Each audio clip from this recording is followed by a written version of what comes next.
Thank you, Mr. Chairman, and thank you to the witnesses today. And I think that you can see both by the fact that the packed room has stayed, but also members are engaged, that we really consider this a really important area of focus. And I have to tell you, you have to register me as one of the skeptics about the consolidation proposal. I want to ask Mr. Melvin, recently in a hearing, and you're like the go-to guy on education in NASA, right? You can just say yes. Yes, I am. Okay. So at a recent hearing, Administrator Bolden highlighted some of the progress that NASA has made to improve its STEM programs and to establish the first ever metrics that measure effectiveness.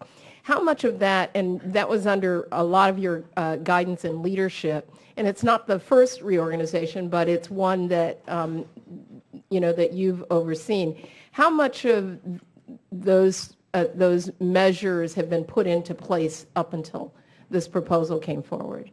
So before the proposal came forward, we were looking at redesigning one of our flagship programs, Summer of Innovation, a program that would do hands-on experiential activities with students in the summertime to try to combat that summer slide.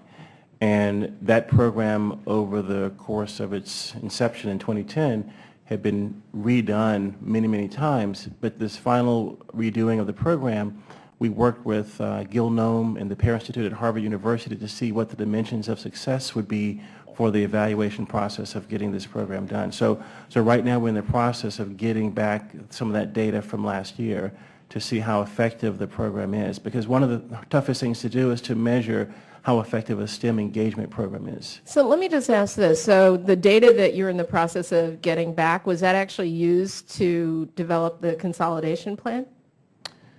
That data was not. Okay, and so, and then just in terms of how many programs were actually cut from NASA in this consolidation? There were 78 programs from the Science Mission Directorate that were cut. We were giving a pot of money to look at the best programs. Less 49. You looked at those best programs? We are in the process of doing that right now. My team, the Education Coordinating Council, all the center ed directors at the centers, as well as my mission directorate leads, we're all going through a process right now to distill down what those programs that will be coming forward for the 14. So how much input did you or the administrator have in the programs that, in the reduction of the $49 million from NASA? How much input did you provide for that? So our input was through the COSTEM process and just what programs we had. We did not say, this should be the program, this should be cut. So you guys actually have the expertise, but you didn't make the recommendation about which programs should be cut or not? Correct. And Dr. Holdren, was that true for the other agencies that are impacted as well? The agencies all provided their information about programs, about budgets, about the evaluations that they had or didn't have, and that information was then taken into account in the process I described. But the people who are the experts didn't contribute to making the decision about what should be cut or not? Ordinarily, if you ask people if they'd like any of their programs to be cut, they'll say no. Right, but they do have some level of expertise, yes, about the things that are working and the things that are not. And we drew on that in the inputs we got from all of the agencies about their programs and about their evaluations and so on. So, Mr. Melvin, so if you were to look at the programs that you would identify as the most successful programs that NASA runs for STEM, do you still have responsibility for those? I still have responsibility, and I have resources to bring forward what are the best programs in NASA. So our budget did get, cut. We have got to, it's a tough times. We've got to make sure that we bring forward the best things that we have that we can for the President's plan. Okay. So, and Dr. Holdren, the Department of Education now is going to get an additional $285 million, and I think many of us would agree that it's important to build the capacity for the Department of Education around STEM. But wouldn't it be more effective to build that capacity and then enable them to make a decision about how it is that they could most effectively run, rather than throwing in a pile of $285 million in addition, and now saying, now build your capacity and figure out what you do best? Well, first of all, Congresswoman Edwards, I would say that there are already many strong programs and a lot of real capacity in education. It's not as if the Department of Education is starting from scratch here. They have a lot of activity, a lot of capability, and we are proposing to add to it in areas of priority that the President has endorsed.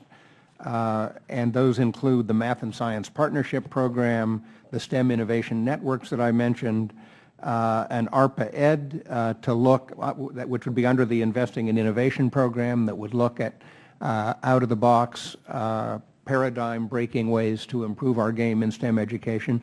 We think it's time to place some bets on the highest priorities, on the most transformative potential activities that we can undertake, and we think that the transfer of actually a modest fraction of the total resources being spent in STEM education to those priorities is a good idea. Obviously, people initially can disagree. There's a sense in which transitions are always stressful because people are clear about what is going away and less clear about what they're going to get. Well, but currently now the Department of Education only really has one staffer on STEM education.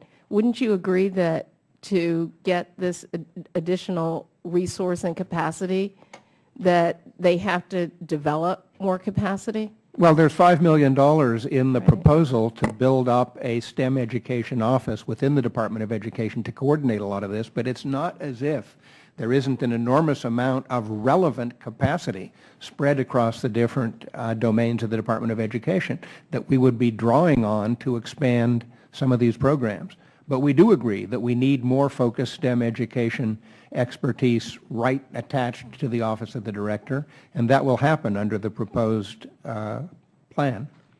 Well, and my time has greatly run out. I hope we'll have, Mr. Chairman, some additional opportunity to discuss this, because I think that there, as you can see in the interest and the programs that are there, and people who, as a parent as I was, or in community, have deep experience with agencies like NASA who actually already know what they're doing in STEM.